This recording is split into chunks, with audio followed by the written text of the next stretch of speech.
باري ودوين قشتي نوجي شعيب عليه السلام نهي ليكردن لا تاوانا قوركان كأنجامي بن يسا شاوري ولامي قومكي شعيبين بزانين شي ألين بشعيب عليه السلام دعاء شعيب عليه السلام نهي ليكردن لو تاوانا قورانو ترسان دنيو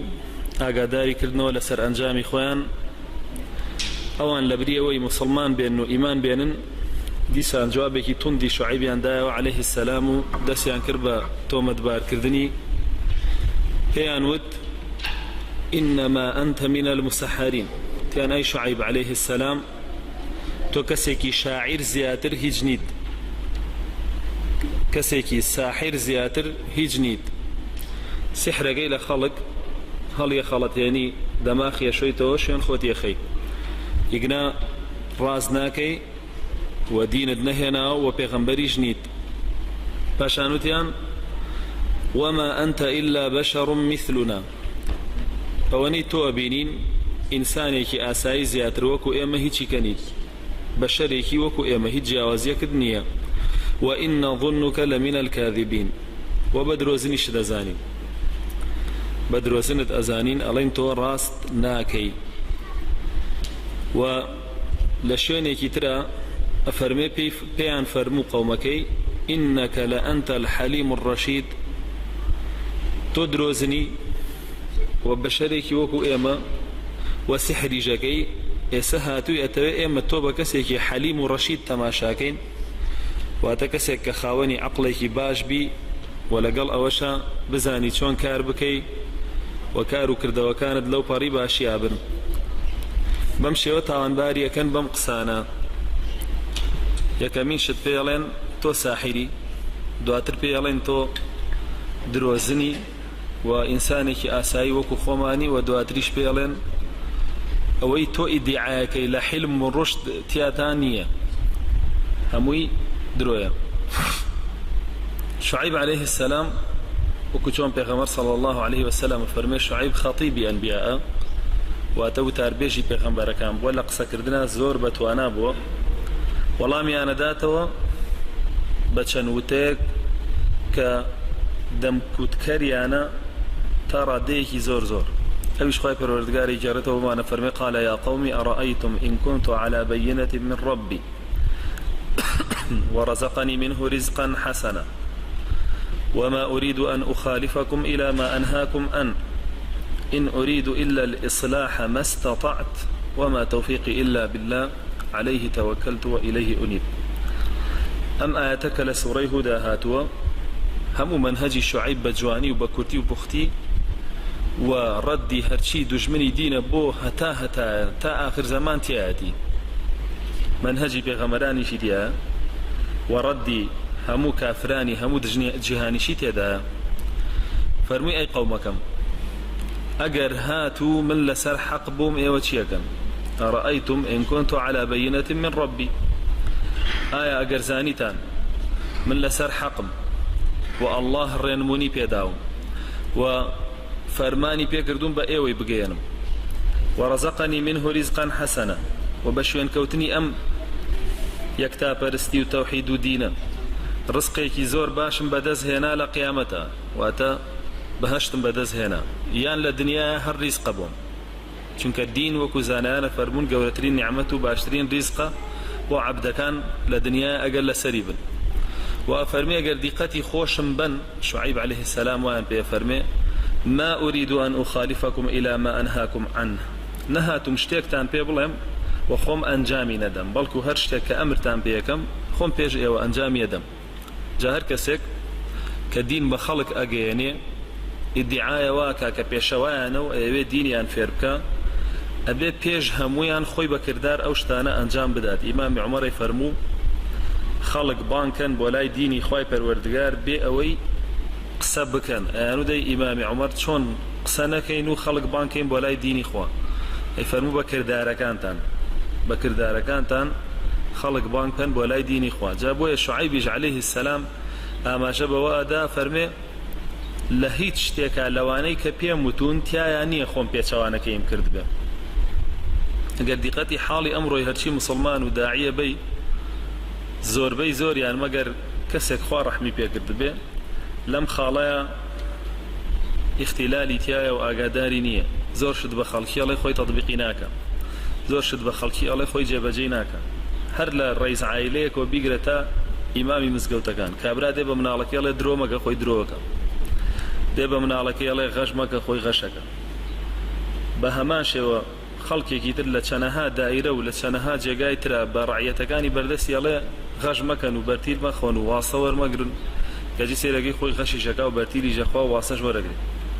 بە هەمان شێوەرە بۆ ئیمامی مزگەوتەکان و خەتیبەکان ئەوەی خۆیان لە خوتبەیە ئەیڵێن وەڵاهی تەطبیقیکەن ئەمەنە عەبدێکی صالح دەرەچن ئیتر پێویست بەوە ناکە قسەی زۆر بۆ خەڵک بکەن خەڵک خۆی دوایانەکەوێت چونکە کە کردارەکانی یانی بینی خەڵک خۆی باشە بێ دەی ئەم هەموو قسە باشەی ئەکرێ لە ناو خەڵکیە بەم ڕۆژگارە لە تەلەڤیزیۆنەکانە لەسەر مینبەرەکان لە کۆڕ و سمینارەکانە لە سایتەکانە لە تۆڕە کۆمەڵایەتیەکانە ئەی بۆ خەڵک باش نابێ لەبەرەوەی کەس کار بەوە ناکا کە ئەیزانێ کەس کاریش بەوە ناکا کە ئەیڵێ جا بۆیە پێغەمبەر صلی الله عليه وسلم بە سەحابەکانە فەرمێ ئێوە لە زەمانێکان بە سەحابەکان وا فەرمێ ئەگەر ئەوەی ئەیزانن لە دەدانەی واز لە یەکێکی بێنن بە هیلاکە چن و لە ناوەچن وای گەورە لە ناوتانە بە یعنی ئەگەر بێت و دەکرداری باش بزانن واز لە دانەیەکی بێنن ئەوە خیانەتیان لە ئەمەلی صالح کردووە و خوای پەروەردگار سزایانەدا ئەفەرمێ ئەوە باشن فەرمێ زەمانێکی تر دێ ئەگەر بێت و خەڵکی کە لە ناویایەتی مەبەسی ئەم سەردەمەی ئێمەیە لە دەکرداری باش یەک دانەیان بکە ڕزگاریە بێ بەعکسی زەمانەکەیەوانەوە یعنی تۆ زانی دە عەمەلی صالح زانی لە ڕۆژێکە یەک دانەیان بکەی ڕزگارتە بێ جا زانایانە فەرمون ئاماژەیە بۆ ئەوەی کە ئەو ئینسانانەی لەو سەردەمەیە ئەژین سەدان عەمەلە زانن دانەیەکی ناکەن سەر نیمانە سەدان عەمەلی صالح نەزانێ کەچی دانەیەکیان ناکە هەر بۆ نمونە دیقەتی خۆت بەجاری وە ئەچتە مەجلیسێکەوە سەد قسەی مونکەری تیاکرێ تۆش ئەزانی هەر سەتی مونکەرە و پێچەوانەی هەر سەتیشی ئەزانی کە معروفە کەچی ئەمرێکیان پێ ناگەی بە معروف حەقە نییە ئەڵێ دەستم کردەوە بە کڵاوەکەی خۆم و بابینە تا نەیبە بەڵام خۆی کاتێکی با کە تۆ هەر دەست بۆی خۆتەوە بگری چونکە کەی ژنەکەت و مناڵەکانتی برد ئەوەی خۆ با لەسەر تا بە چ سودێکیە کەی برا و خوشک و دایک و باوکتی بر ئەوەی خۆ با لەسەر تا بە چ سودێکیە جا بۆیە شعیب عەلەیه السەلام خۆی پێشیانەکەوێ فەرمێ ها ئێوە کردارەکانی منتان دیوە یەک شت نییە ئەمر نەکەم بە ئێوە و خۆم نەیکەم مامۆسا بوو ماڵی لە ناو مزگەوتەکەیە بوو نوێژی بەیانی ناهاو بۆ نوێژ بە خەڵکەکەی ئەو نوێژی بەیانی خێرەکەی ئەوە نەزۆردەوە ئەوە نەزۆرە و ئەوە نەزۆرە ینی بە هەمان شێوە بۆ هەموو کردارەکانی کە تەماشا بکەی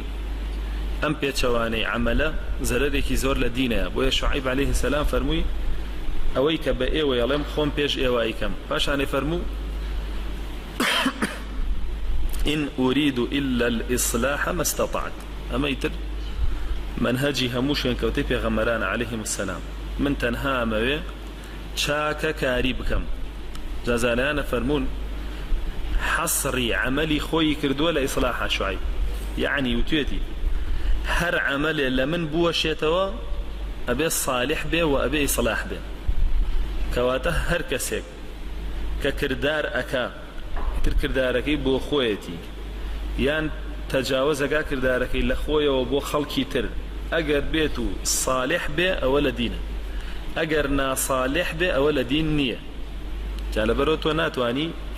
کردارێکی ناسالحی هیچ عەبدێکی مسلمان لەسەر دین حساب بکەی و لەسەرێکی تریشەوە فەرمون هەر کردارێک لە ناو مسلمانانە لە ناو ئیصلاح جێی بێتەوە ئەوە خوا ئەمری پێ کردووە و هەر کردارێکی تر لە ناو مسلمانانە لە ناو ئیصلاح جێی نەبێتەوە ئەوە کردارێک نییە خوا ئەمری پێکردبێ و عەبدەکە خۆی و شەیطان ڕێکەوتون کردویانە جا بۆیە منهەجی هەموو ئینسانێک کە ئیدعای ئەوە ئەکا دین بە خەڵک ئەگەیەنێ ئەبێ ئیصلاح بێ نەک ئیفساد بێ کاتێک کە بینێ لە خوتبەیەکە خەڵکێک دانیشتۆ گوێی بۆ ئەگرێ ئەبێ خەمی قیامەتی ئەو خەڵکەی بێن نەوەک هەوڵ با بەو خوتبەی چارەسەری ئەو کێشانە بکا کە لە ناو ڕەوتەکە و حیزبەکەی خۆیەتی یعنی خەمی ئەوەی بێ پاشە ڕۆژی حیزبەکەی باشتر بێ یا خراپتر بێ، پاشە ڕۆژی گروپەکەی باشتر بێ یا خراپتر بێ، یان هی سەرکردەکەی یان هی کەسێکی تر نەخێر. کاتێک ئەو کەسە ئیسلاحی ویستووە کە خەمی تەنها ئەوە بێ قیامەتی ئەو خەڵکە باش بکات و بیان پارێزێ لە قیامەت و سەرنجامێکی خراپ. ئەوە ئیتر مانایەوەیە ئەو کەسە ڕاستی کردووە لەگەڵ دینەکەی خۆیان و ئیسلاحی کردووە. پاشان لە فەرمێ مەستەطەعت، یعنی ئەوەندەی لە توانامان هەیە کە لە توانامان نەبوو نەخۆم نە ئەوانەی بەدوامۆن بە کوشتیان نادەمی تر بێ دەنگە بم و دانیشم و ئەوەستم. تواناییمەیە چاکەکاریەکەم بە زمانم، تواناییمەیە بە دەستمەیکەم، تواناییم نەبوو بە دڵ پێم ناخۆشە بێ بە دڵیکەم. ئەوە هەر سێپلەکەیەتی. ئەگەر لەوە زیاتر توانایید نییە ئەوەی تر لە بازنەی دینەکە چیتە دەرەوە، چونکە پێغەمبەر صلی الله علیه و سلم فەرمێ هەر کەسێ لە ئێوە کردارێکی ناشرینی بینی با هەوڵ با ئیسلاحی کا بیگۆڕێ بە چاکە. لێ پرسن چۆنە؟ فەرمێ بە دەستی. فەرمونە ئەگەر بە دەستی نەیتوانیە فەرمێ با بە زوبانی. فەرمونە ئەگەر بە زوبانی نەیتوانیە فەرمێ با بە دڵی پێی ناخۆش بێ. فەرمونە ئەگەر بێت و گوێ نایەتێ بە دڵیشی ئەفەرمێت دەیەوە ئیمان لە دڵیانی ئەیتر ئیمانی لەکوێیە ئەگەر بێت و بە دڵیش پێی ناخۆش بێ. جا بۆیە ئەبێ هیچ نەبێ هەوڵ بێ بە دڵ پێ و ناخۆش بێ، ئەویش بریتە لە ئاخر مەرحەلەی ئیمان، کەمترین بەشی ئیمان. وەلەوەوە بەشکم سەرچاوە بگرێ و چرۆ بکاتەوە بڕواتەوە بۆ ئەوەی کە بەدەم ئینکاری بکەوە دواتریش بەدەست نەیەڵێ بێ. پاشان شوعیب عەلەیه السەلام باسی هێز و پشتیوانی خۆی ئەکا لەکوێوە وەریەگرێ و لەکوێوە بۆی دێ. نافەرمێ من کە هاتووم ئێوە بانگ بکەم بۆ لای ئەم دینەی خوای پەروەردگار و ئیسلاحتان بکەم بە هێز و حەول و قووەتی خۆم،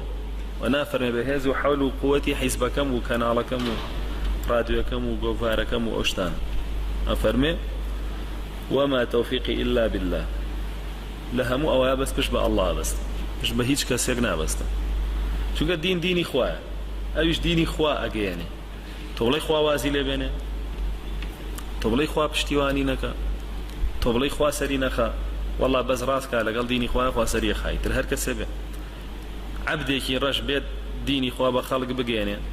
کە هیچ پلەپایەکی کۆمەڵایەتی نەبێت، تەنها ئەوەنە نەبێوێ دین بە خەڵک بگەێنێ، لەو داعوەی خۆیان پشت بەخوا ببەستێ و ڕاستکە لەگەڵ خوای خۆیە، وەڵاهی خوای پەروەردگار داوەکەی تەوفیقی تێخا و سەرکەوتوویەکا و بۆ خەڵکی ئەگەێنێ. بۆیە فەرمێ عەلەیهی تەوەکەلت و ئیلەیهی ئونیب، و پشتم بەخوای پەروەردگار بەستووە و سەرئەنجامیشم هەر بۆ لای ئەو بۆ لای ئەویش ئەگەڕێمەوە. بۆیە سێرەگەی شوعیب عەلەیه السەلام کە فەرمێ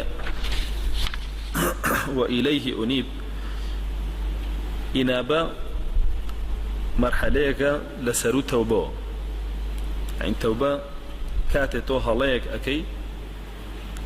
داوای لێ خۆشبوون ئەەکەی لە خوای پەروەردگار لەو هەڵەیە و خۆش بێ.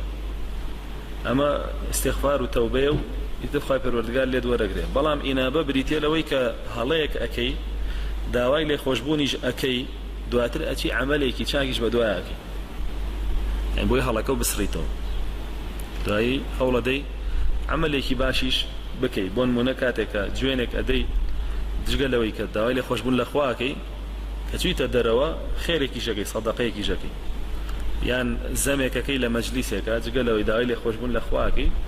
دوای ئەڕۆی ئەو کەسەی زەمە کردووە چاکەیەکیشی لەگەڵەکەی، چاکەیەکیشی لەگەڵەکەی بەشک و خوای پەروەردگار لەسەر لای بات. ئەمە ئینابەی پێوترێ، یعنی الرجوع إلى الله، یعنی گەڕانەوە بۆ لای خوای پەروەردگار. تۆ لە ڕێگەکە لات نەداوە هەر ئەوەندە ناکەی بوەستیت و بڵێ بایتر لەسەرم ڕێگە خراپە نەڕۆم، بەڵکو ببێتەوە سەر ڕێگە چاکە و بەردەوامیش بی لە ڕۆشتن. جا بۆیە فەرمێ عەلەیهی تەوەکەلت، ئەوە تەوەکلم بۆ و ئیلەیهی ئونیب، یعنی ئەگەر بێت و تاوانێکیش بکەم و هەڵەیەکیش بکەم من بەس ئەڵڵا بەرپرسی خۆمەزانم و بەس بۆ لای ئەوە گەڕێمەوە لە هەڵەکانمە ئەگەر بێت و بیکەم. جا بۆ ئینسانی مسلمانیش لە هەڵەکردنیە چ لە بانگەوازیە چ لە کردداری خۆیە ئەبێ بگەڕێتەوە بۆ لای خوای پەروەردگار، بینی خۆی خوای پەروەردگار چاک بکاتەوە، ئەوسا هەوڵ با جارێکی تر بچێتەوە ناو خەڵکی و هەوڵ با بینی خۆی و ئەو خەڵکە چاک بکاتەوە. بۆیە شوعیب عەلەیه السەلام بەم شێوە بەردەوام بوو لە ناو قەومەکەیە، کردداری پیشاننا و پێی فەرموون نامەوێت شتێ بکەم و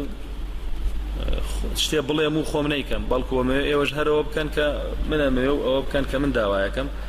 و ئەوەشی کە داوایەکەم خۆم پێش هەمووتانەیکەم. زانین دیسان جوابی قومی شعیب چۆن بوو؟ خی پەروەردگار فەرمێ قال الملأ الذين كفروا من قومه لنخرجنك يا شعيب والذين آمنوا معك من قريتنا أو لتعودن في ملتنا.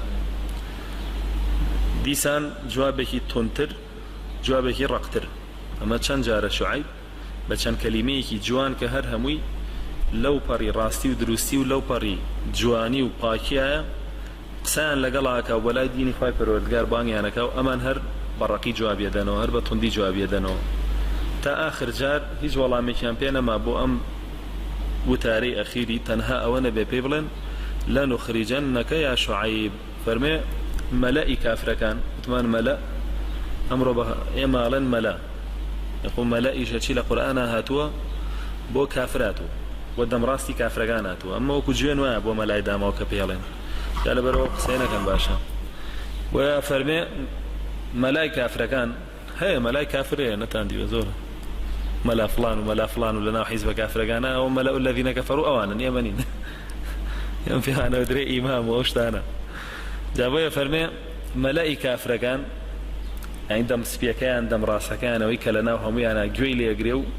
كي ترتوقيع إخوة ومول وإمزاء إخوة قصي إخوة تركوا وهات سركان على قصي كده بيأو جماعتي ترك دوايك وتون هم يوم بقصي كان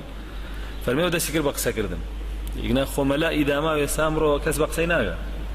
أو هم قساقة أو هم متارا على كسب بقصي ناقة كره هداش ناليش جويل يجرن تاع بقصي كان جابوا أما لا الذين كفروا أما أمانا كجويل يجرن كبقصي كان كقصي أو كفرمان سير كان إجنا قصي ملا وكو فرمان سير ناكري وهر ناش بي وكو فرماني ملاك سير بكري وكو أمري خواي پروردگار سير كري أجر لقال خوا راسي ود بقصي كان دروشي ود بقصي ما كانوا طاق جابوا يا فرمي وتيان لنخرجنك يا شعيب والذين آمنوا معك بخوا أي شعيب ترزور رشتي بخوا دمي خو ناكري يرقساكي بخوا يتر لو تادان لاتين جاو خطيب الأنبياء أبوه يعني بخوا يتر درتكين لشاركش معنا شار بدركين نقل يكين بودي لسر حدود وخول يرجدو كسبيني أي شيء كان جاسوس به هيك شان حرسي خوبه كذي جنبيني جابوا يوتي أنا شعيب بخوا درتكين يان أوتانه بدلية مقساكي نابي باسي أم خوا وبيغمر وشتبو خلقبكي أبي بي بدلية مقساكي شو كوتيان أو لتعودن في ملتنا يان وكو خو معنتان ليديتو يا كم جاري ما تشون بين كافر وبيدين وشتانه بين شعيب توجه به وكو إيمو اللي بيته أبي هرشيك الله أو بك إيمه بيمان خوشه هرشيك يج أكي أو بك إيمه بيمان خوشه نا أو بك أخوا بي خوشه نا أوج به كأخوا داوي كردو وليد أبي أو بك إيمه داوا مان كردو وليد أو لتعودن في ملتنا يعني تلبي وكو خو معنتان اللي بيته لنخرجنكم من قريتنا يان درتانكين لو شار بدرتانكين أم بلاني مشرك وكافركان لها مسردم زمانك فعالة يعني إيشي خويك ويسيرقي لها مجاقاك هي تناند ملأ الذين كفروا جاري واهي لجني مزقوتيك كوه بنو لزر أو يكباني أنا كابولا إخوة دريك ويا فرمي أو لتعودن في ملتنا يانا قرين وسر ريشكو ربازكي إيما يانا واكن كيما بيمان خوشة يان درتانا كين جابويا شعيب جواب داته جاري كتير فرمي أولو كنا كارهين فرمي أجر إيمش أو كارمان بينا خوش بيت در كردن من لديهكا لشاركا يان قرانا ومان بوناو إيوة آية أومان هر بيكن طبعا وان بي خوش بي بينا خوش بي أبي وكو أقسبكا وأو بلكا وانيلن جابويا هر ولاميان أو بوكا بلا بيتكين جابوا شعيب فرمي قد افترينا على الله كذبا إن عدنا في ملتكم بعد إذ أنجانا الله منها فرمي بقومكي أجر بيتو مجاري كي تربقرينو بو كفر الشرك وكافر ببينو ومشرك ببينو وكو إيوة وأقسان بكين كإيوة بيتان خوشة وأو كردارانش بكين كإيوة حستان ليتي بيتان خوشة أو كاتا إيما درو هلبستينو بيدينا بال خواي پروردگار چونکە شعيب تا ئەو دەقەوتێتی من پێغەمبەر يعني سير كأم كافرانة شون يعني ملي مسلمان بشكيانا دائما يعني بهمو شيء رصايب كان هيج قيمته بونه الله ولا ناو خلقيا تاو كس جويل نقري سرتاك هاو شعيبتي من بيغمر للان خواهاتو مشرك مبن احتكاري تجارة مكان بازرگانی بۆ خۆتان قۆڕق مەکەن لە تراز و بازیە غەش مەکەن لەسەر ڕێگای یەکتر دامەنیشن بە چەنەها شێوە بە چەنەها سەبیل خەڵک لە دین بجێڕنەوە پاشان پێی فەرموون و لەگەڵ یەکتریشا باش بن خراپە لەگەڵ یەکتری مەکەن ئەمانیش ئێستا ئەڵێن ئەبێت تۆ بڵێ ئەمانە هەمووی درۆم کردو داوایەوەی لێکەن ئەگەر واژ ناڵێ ئیتر واز لەو قسانە بێنەوە ئەو قسانە بکە کە ئێمە پێمان خۆشە ئەو قسانە بکە زەرەری بۆ پەزەکان نییە قەیچێکاتەوە دانیشار باسی دەستنوێژ دانیشار باسی حەیز و نیفاس و شتی ئافرەتکە دەردی ابن عساکرە فەرمێ علەمای تاغوتەکان هەر خەریکیانمانن هەر باسی ئەوە ناکەن خۆ قەت باسی عەقیدە ناکەن و قەت باسی وەلا و بەڕا ناکەن قەت باسی ئەم شتانە ناکەن دێن هەر باسی ئەوە ناکەن بە شوعەیبیشیان واوت شوعەیب فەرمووی ئەمە ئەبێتە درۆ هەڵبەستن و دانیەپاڵ خۆی پەروەردگار ئەگەر ئەم کارە بکەین یعنی تر بێدەنگ بین ئەمەلا هەبوو یعنی ئەم فیکرەیە بە عەمەل هاو لەگەڵی کردداری پێکرا زمانی درێژ ئەگەر سێدانە بست بە ناوی ئەوەی کە دیفاع لە دینەکە ئەیکر ئاسێرەکەی ئێستا لە پەرلەمانیشا کەلیمەیە بۆ دینەکەی ناڵێ لە ناو پەرلەمانەکە کەلیمەیە بۆ دینەکەی ناڵێ خەریکە نێربازیە هێنەیکەن بە یاسا ئەم هێشتا زمانی نەهاتوەتە گۆ بڵێ خەڵکینە من شەو ڕۆژ لەسەر مینبەر دیفاعم لەم دینە ئەگرێ باشە با لەو کورسیە دیفاعی لەم دینە بکەم ئیتر لەبەرەوەی تەواو ئەبێ ئەوە بڵێ کە ئەوان پێیان خۆشە جا ئەمە بۆیە ئەبێتە درۆزن لای خەڵک زۆر کەسیش ئەمڕۆوە ئاڵێ بڵێ کوا گریانەکەی سەر مینبەری و کوا هاوارەکەی سەر مینبەری و ئیتر ئەو ئیشی چی بوو دینەکەی ئەوەندە بەکارهێنا تا پێی گەشتە دەسەڵاتەکەی خۆی کاویست بۆیە سێرەکەی هیچ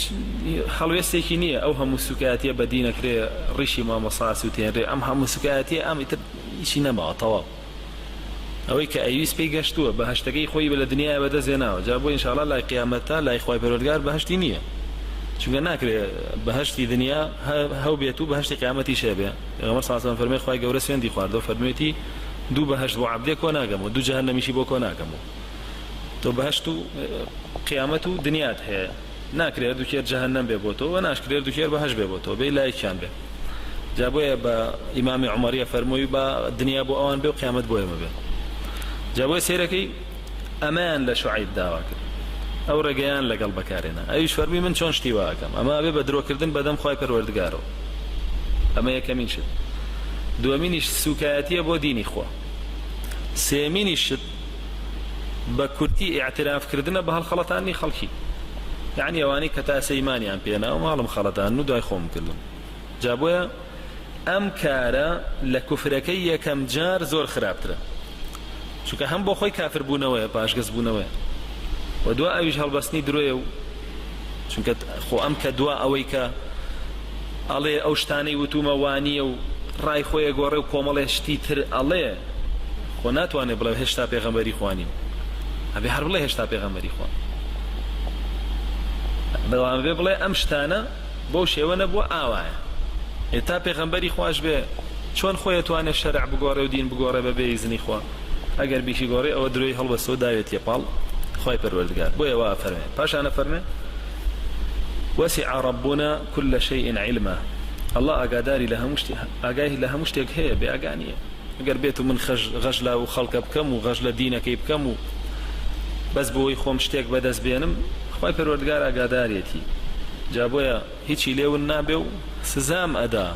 ئەگەر بێتەوە کارە بکەم و ئەگەر نەشیکەم بەردەوام بم لەسەر ڕێچکەی خۆم لە هەڕەشەکانتان نەترسم و ئامادە بم قەیچێکا با بشم کەنە دەرەوە وەکو ئیبن تەیمیە ئەم شتە خرایە بەردەست ئیبن تەیمیەش هاتن پیاوەکانی سوڵتان با بڵێن ئەم جەیش و جاس و دژە ئیسلام وەم شتانەکە هاتن گرتیان بردیان وتیان نەزانی ئێستا بۆ کوێتە بین بە ئیبن تەیمیە پێکەنی وتی بۆ کوێ مەبن تی بۆ سژنمە بن ئەیکەم بە خەڵوەت هەر عیبادەتی تیاک ئەم کوژن بەخوا باشترین چاکەم لەگەڵەکەنم کەنە شەهید ئەوەی فەرموو وتیشی دوور مەخەنەوە لە وڵاتەکەم دەرمەکەنم بەنە شوێنێکی تر نیشتەجێمەکەن جاوسا باو بوو ئەیان بردن لە دوورگەیە لە هیندستانە مویانیان فڕێدا و عالمانە بۆ نمونەی ابن جەوزی کە یەکێ بوو لەو عالمانە بردیان سڵتانەکان لە دوورگەیەک لەوێ فڕیاننا بۆ ماوەی 10 ساڵ دوای 10 ساڵەکە هاتەوە کوڕی عارەخوەری بوو هەرچی کتێبی بوو هەمووی فرۆشتبوو یا بووی بە عارە خواردبوو ابن جەوزی بە 3 ساڵ هەموو کتێبەکانی خۆی نووسیەوە هەمووی لەبەر دانیش هەمووی نووسیەوە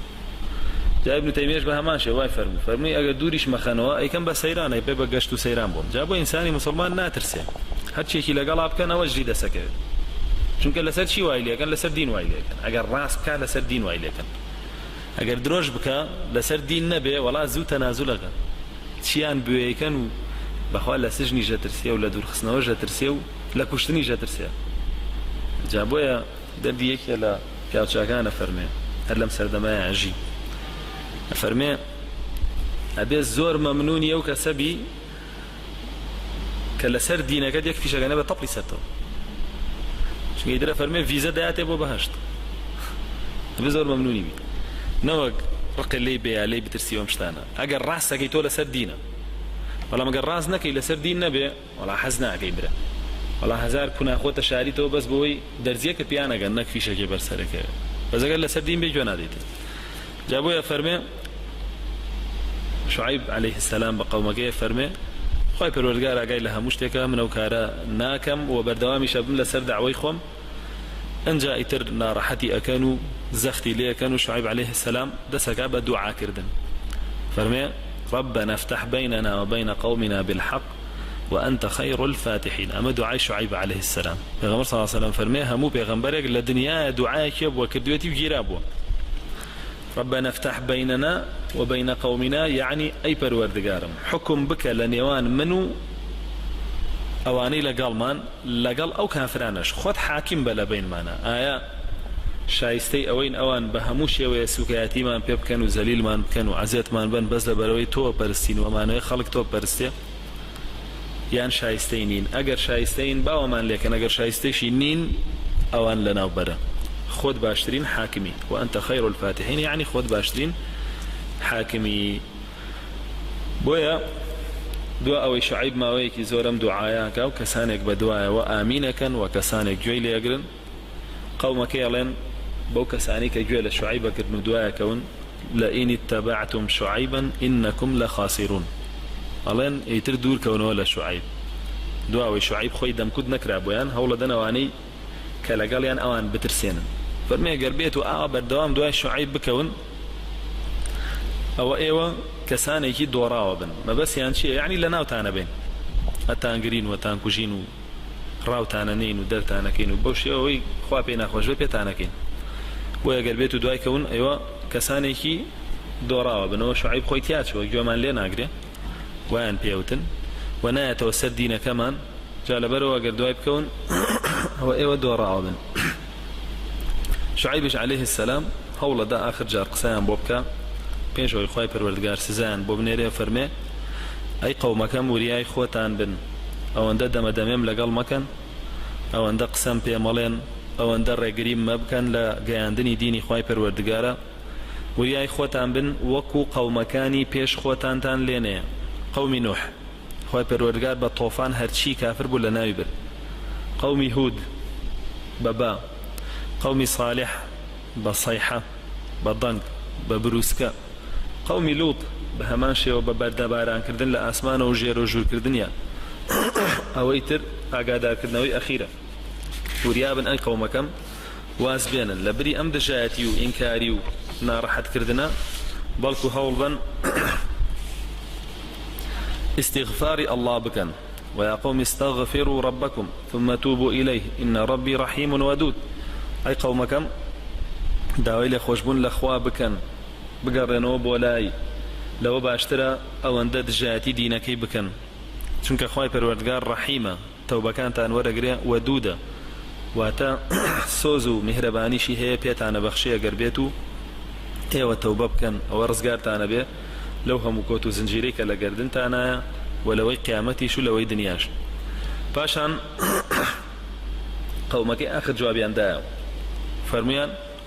قالوا يا شعيب ما نفقه كثيرا مما تقول تاني شعيب ئێمە تێناگەین لەم قسانەی تۆ کە ئەیکەی. طبعا كافر قد تێگا لە قسەی مسلمان قد تێناگا. سەیرەکەی ئەبوو جەهل و وەلیدی کوڕی مغەیرە و عوتبەی کوڕی شەیبە ومانە بەردەوام بە پێغەمبەریانەوت صلی الله عليه وسلم شێت و ساحیر و کاهین و ئەمە ئیتر تۆ بە شێت و ساحیر و کاهینەدا بنێت چۆن لە قسە و تێگا بۆیە وتیان بەخوا ئێمە تێناگەین تۆ مەبەستت چییە و باسی چیەکەی. ها کاتێ تێگەین کە تۆ دینەکەت لە قاڵب بەی بۆمان